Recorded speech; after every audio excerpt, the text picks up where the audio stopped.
안녕하세요. 해외 축구 승패 프리뷰. 이번에는 세리에의 3라운드 10경기 함께 살펴보시겠습니다.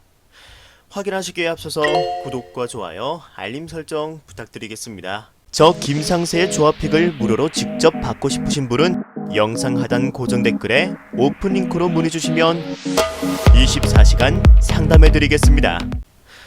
자, 주중에 1라운드 경기를 보지 못한 6팀이 경기를 했었죠. 경기 직전 라인업과 경기 상세 정보에 관해 궁금하신 분들은 김상세에게 문의해 주시면 친절히 알려드리겠습니다. 자, 세리에 3라운드 프리뷰 시작하겠습니다. 첫 번째 경기 피오렌티나와 삼프도리아의 대결. 피오렌티나는 경기 후반 집중력이 무너지면서 역전패를 아쉽게 당한 지난 라운드였습니다. 리베리가 공격에서 리더 역할을 하면서 움직임이 상당히 좋은 모습이죠. 하지만 수비에서는 리더 역할을 하는 선수가 없는 만큼 계속해서 실점을 하고 있는 피오렌티나입니다. 반면에 삼프도리아는 개막 후 2연패 기간 동안 실점 6개를 하면서 수비에서 상당히 많은 문제를 보여주고 있죠. 공격에서는 퀄리아렐라가 지난 라운드에 선발로 출전하여 득점을 기록한 점은 희소식이긴 합니다.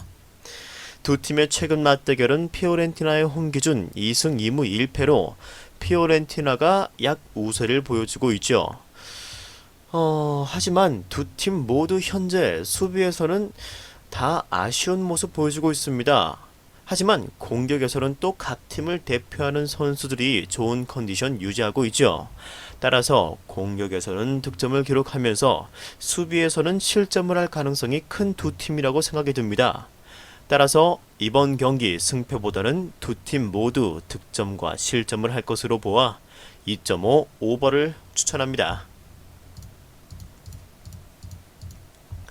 두 번째 경기는 사스올로와 크로토네의 대결입니다. 사스올로는 1라운드에서는 골 결정력으로 인해서 무승부를 기록했지만 2라운드 스페지아 상대로는 득점 찬스에서 득점을 기록하면서 시즌 첫 승을 기록했던 사스올로죠.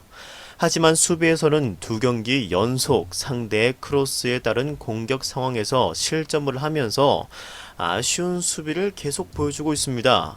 반면에 크로토네는 일부 승격 후 연패를 하면서 좋지 않은 모습 보여주고 있죠. 득점은 못하고 실점은 꾸준히 하고 있는 크로토네입니다. 지난 두 경기 동안 실점 모두 안일한 수비 이후 나왔던 모습인 만큼 이번 경기에서는 수비수들의 집중력이 필요할 것으로 보여지죠. 두 팀의 최근 맞대결은 사스올로의 홈 기준 5승 0패로 사스올로가 상당히 우세하네요. 직전 라운드에서 골맛을 본 사스올로의 공격수들이 이번 경기에서도 홈인 만큼 공격 찬스를 가져올 것으로 보여집니다. 현재 크로토네의 수비진이 상당히 좋지 않은 만큼 이번 경기에서도 지난 라운드 전처럼 공격수들이 집중을 한다면 충분히 많은 득점 기록할 것으로 보여지는 사스올로입니다. 따라서 사스올로의 승리를 추천합니다. 세 번째 경기는 제노아와 토리노의 대결입니다. 제노아는 1승 1패로 시즌 출발이 나쁘지 않은 모습 보여주고 있는데 많은 실점을 한 것은 아니지만 수비수들이 대인 방어 수비에서 계속적으로 뚫리면서 같은 패턴의 실점 반복하고 있는 모습 아쉽습니다. 전체적으로 압박을 강하게 하는 팀 상대로는 상당히 고전하면서 지난 2라운드에서는 수비만 하고 패배를 한 제노아입니다. 반면에 토리노는 벨로티가 두 골을 기록하면서 공격력은 회복된 모습이지만 두 경기에서 8실점을 한 수비진은 상당히 문제가 있어 보이네요. 특히 상대 공격진 크로스 수비에 취약점 보이며 많은 실점하고 있습니다.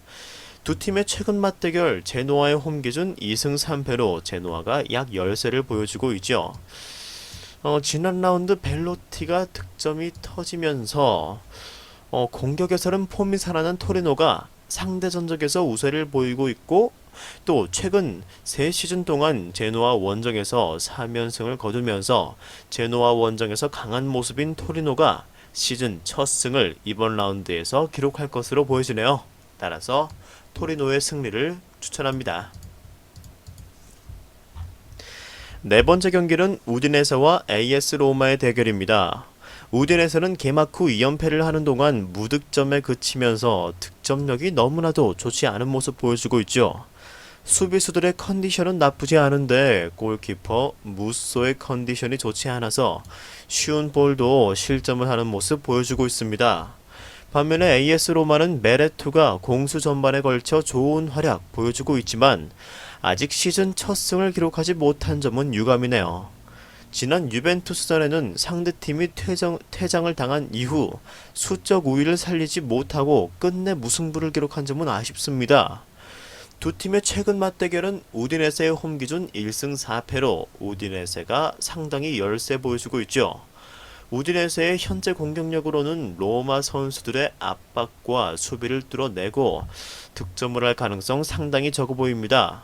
반면에 로마는 유벤투스전에서 상당히 폼이 올라온 모습 보여주고 있었던 만큼 이번 라운드에서 경기력과 상대 전적에서 우위를 보이는 만큼 시즌 첫 승을 기록할 것으로 예상되네요. 따라서 로마의 승리를 추천합니다.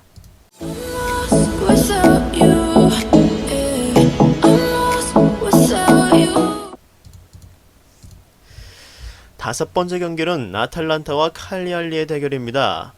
아탈란타는 두 경기 연속 4골을 기록하면서 지난 시즌과 같은 활약 보여주고 있죠. 공격에서는 100점 만점이지만 수비에서는 실점을 꽤나 허용하는데 특히 상대 롱패스 이후 상황에서 수비수들이 잘 처리하지 못하는 모습입니다. 반면에 칼리알리는 수비적인 모습만 보여주면서 상당히 소극적인 공격 보여주고 있습니다. 시메오네를 제외를 하면은 공격진들의 최근 컨디션이 좋지 않은 만큼 많은 득점 기대하기는 어려 보이는 칼리알리죠. 두 팀의 최근 맞대결 아탈란타가 2승 3패로 약 열세를 보이고 있습니다. 하지만 이번 시즌에도 상당히 공격적인 모습과 많은 득점 기록하고 있는 아탈란타를 상대로 칼리알리는 또다시 경기 내내 수비적인 모습만 취할 가능성이 높아 보이네요. 따라서 수비에서도 많은 문제점이 있는 칼리알리의 수비인 만큼 현재 아탈란타의 공격을 막아내기는 어려 보입니다. 따라서 아탈란타가 일반승뿐만 아니라 충분히 한승도 할 수 있을 것으로 예상이 됩니다. 여섯 번째 경기는 베네벤토와 볼로냐의 대결입니다. 베네벤토는 두 경기에서 7실점을 하면서 승격한 이후 상당히 수비 조직이 흔들리는 모습 보여주고 있죠. 실점도 많고 득점도 많이 하는 모습의 베네벤토는 이번 시즌 영입한 카프라니가 데뷔골을 빠르게 기록하며 공격에서 기대감을 가지게 만드는 베네벤토입니다. 반면에 볼로냐는 공격 전개에 있어 소리아노 중심의 전술이 상당히 인상적이며 좋은 효과 보고 있죠. 하지만 이번 시즌에서도 여전히 홈과 원정의 경기력 기복이 심한 만큼 이를 줄여야 이번 시즌 좋은 성적 기록할 수 있을 것으로 예상됩니다. 두 팀의 최근 맞대결은 베네벤토의 홈 기준 0승 1패로 베네벤토가 약 열세를 보이고 있네요. 이번 시즌 실점도 많고 득점도 많은 베네벤토가 공격 전술이 좋은 볼로냐의 상대를 하면서 이번 대결 확실히 원정에서는 경기력이 아쉬운 볼로냐를 상대로 베네벤토가 적극적인 공격과 적극적인 수비로 홈에서의 첫 승을 이번 라운드에서 기록할 것으로 예상됩니다. 따라서 베네벤토의 승리를 추천합니다. 일곱 번째 대결은 라치오와 인터밀란의 대결입니다. 이번 라운드 가장 큰 빅매치겠네요. 라치오는 지난 아탈란타전에서 경기 주도권은 가져갔지만 수비 상황에서 너무 쉽게 실점을 허용하면서 1대4로 패배를 당했죠. 많은 슈팅 가져갔지만 임모빌레를 제외하면 다른 공격수들의 골 결정력이 아쉬운 라치오입니다. 반면에 인터밀란은 두 경기에서 9골을 몰아치면서 상당히 득점력에서 무리오른 모습 보여주고 있죠. 이번 시즌 영입한 하키미가 공수 전반에 걸쳐 좋은 모습 보이고 있는 만큼 많은 득점으로 연결되고 있는 것이 긍정적으로 다가오죠.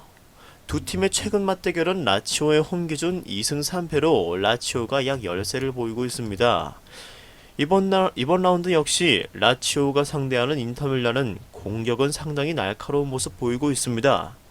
현재 라치오의 수비가 빠르게 정비되지 못한다면 또다시 홈에서 큰 점수차 패배를 당할 수 있을 것으로 보여지네요.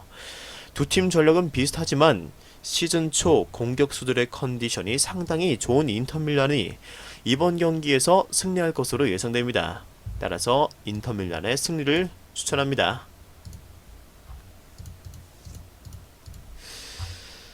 여덟 번째 경기는 파르마와 베로나의 대결이죠. 파르마는 수비수들이 뒷공간을 계속해서 쉽게 노출하면서 골키퍼와 1대1 상황이 자주 나오면서 많은 실점하고 있습니다. 패스 플레이가 좋지 않으니 전반적인 공격 전개도 좋지 않고 공수에서 전반적으로 문제가 많습니다. 반면에 베로나는 두 경기 연속 무실점으로 이번 시즌 홈에서는 좋은 수비 보여주고 있습니다. 하지만 수비는 좋지만 여전히 공격에서는 답답한 모습 보여주는 만큼 이번 시즌에도 많은 득점력 기대하기는 어려워 보이죠. 두 팀의 최근 맞대결 파르마의 홈 기준 1승 2무 2패로 파르마가 약 열세 보이고 있습니다. 현재 두 팀 모두 득점력에서 상당히 아쉬운 모습 보여주고 있지만 수비는 베로나가 훨씬 좋은 모습입니다. 하지만 베로나 역시 지난 시즌 원정만 가면 경기력이 좋지 않았던 만큼 이번 경기는 두 팀 치열한 승부 끝에 무승부로 경기가 끝날 가능성이 커 보이는 경기입니다. 따라서 무승부를 추천합니다. 아홉 번째 경기는 AC 밀란과 스페지아의 대결입니다. AC 밀란은 최근 유로파리그 예선과 리그 병행으로 인해서 체력적인 부담이 있을 것입니다. 공격에서는 질라탄이 현재 결장하지만 다른 공격 자원들이 득점 찬스에서 마무리를 잘해주면서 다른 공격 자원들이 잘 마무리 지어서 2연승 달리고 있죠. 수비에서도 두 경기 무실점으로 상당히 안정적인 모습입니다. 반면에 스페지아는 대인 수비, 공중볼 수비, 상대 패스 차단 등 이 전반적인 수비진들의 문제가 너무나도 많은 모습 보여주면서 이 상대방에게 공격 찬스를 쉽게 허용하는 모습입니다. 따라서 공격에서는 갈라비노프가 공중볼 찬스에서 득점하는 모습을 보여주는 만큼 세트피스 상황을 잘 살리고 있다고도 할 수 있겠죠. 두 팀의 최근 맞대결은 AC 밀란의 홈 기준 1승 0패를 기록하고 있습니다. 현재 무실점 수비를 보여주고 있는 AC 밀란 상대로 스페지아의 공격진이 득점을 하기는 어려워 보이죠. 반면에 AC 밀란에는 득점을 기록할 수 있는 자원들이 많은 만큼 스페지아의 수비진을 충분히 괴롭힐 수 있을 것으로 보여집니다. 따라서 이번 경기는 AC 밀란의 일반 승뿐만 아니라 핸디캡 승리도 충분히 할 것으로 예상되어집니다. 마지막 경기는 이번 라운드 두 번째 빅매치 유벤투스와 나폴리의 대결입니다. 유벤투스는 현재 호날두가 두 경기 연속골을 기록하면서 좋은 폼 유지 중인데 호날두의 나이를 생각하면 아직도 호날두가 주 득점원이라는 점은 유벤투스의 또 다른 문제점이라고 생각이 되죠. 수비에서는 상대 역습에 여러 차례 위험한 모습 노출하면서 시즌 초 다소 불안한 수비를 보여주고 있는 유벤투스입니다. 반면에 나폴리는 두 경기에 8개의 득점, 무실점으로 상당히 좋은 공수 밸런스를 시즌 초 보여주고 있죠.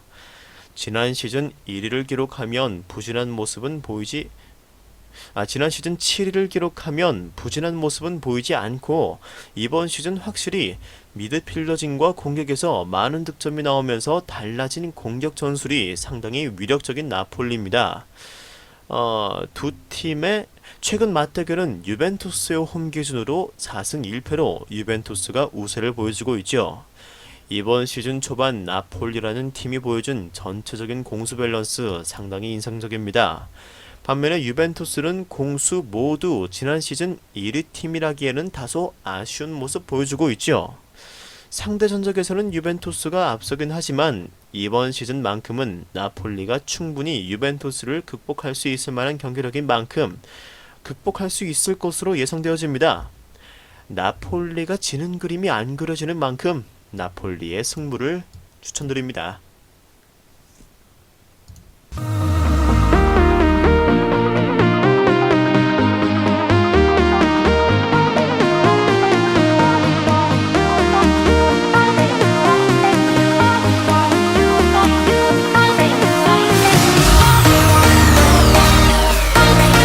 저 김상세도 시청하는 무료 스포츠 중계 사이트 링크는 고정 댓글로 확인하실 수 있습니다.